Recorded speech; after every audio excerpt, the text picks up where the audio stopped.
was one of my favourite cricketers of all time. He was a rock star. He made cricket cool, the greatest ever.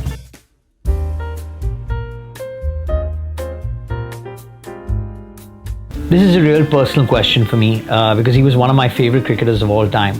Shane Warne made me love watching the game of cricket, and I of course loved watching him play. I know that you were friends with him. If you could just share a couple of Warne stories and your interactions with him. Oh, I reckon if you get with your group of mates and try and pick the greatest ever team of all time across 3 formats, so they have to be able to play 3 formats. If you don't start at number 8, I would argue that you've got the wrong people in the room picking the sides. Yeah. He for me is the greatest because not only did he deliver the hardest skill, but he was a rock star. He made cricket cool. You know, he at times was on the front pages for wrong reasons, but you know, most of the time he was on the back pages for delivering incredible moments. You know, he just had the persona to make opposition players feel small, and not in a nasty way. He would give you plenty, but he was always the first to shake your hand. So if you did well, he always was the first to come and say well done. But for the 4 or 5 hours that you're out there in the middle, he's absolutely lambasting you, calling you all the names under the sun. But you know, he caught well at first slip. He scored valuable runs, aggressively attacking. But his skill levels with the ball, you know, I do think. I mean, you look at what he did for Rajasthan in the first year. You know, I do think he possibly could have been one of the greatest international captains. He would have had a prolonged run of. I know he stood in every now and again, but he could have been one of the great international captains. But a great guy. I was very lucky to work with him for the last few years in Australia.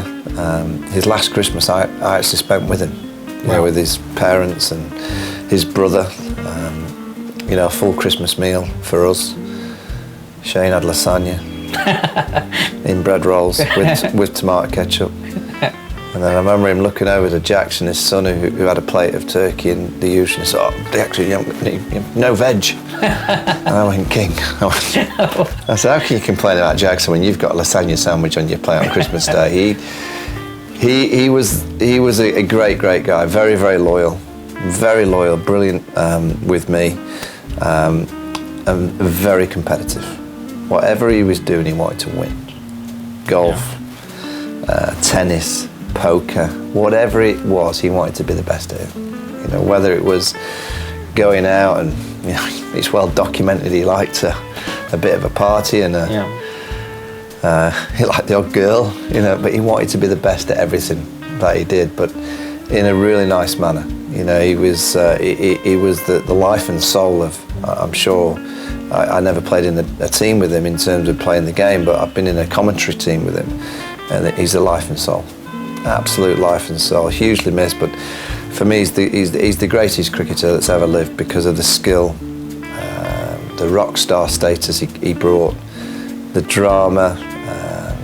He loved the lights on him, he loved the cameras on him, and he pretty much took down every opposing team, both in 50 over cricket, T20 cricket, and obviously Test match cricket. The greatest ever.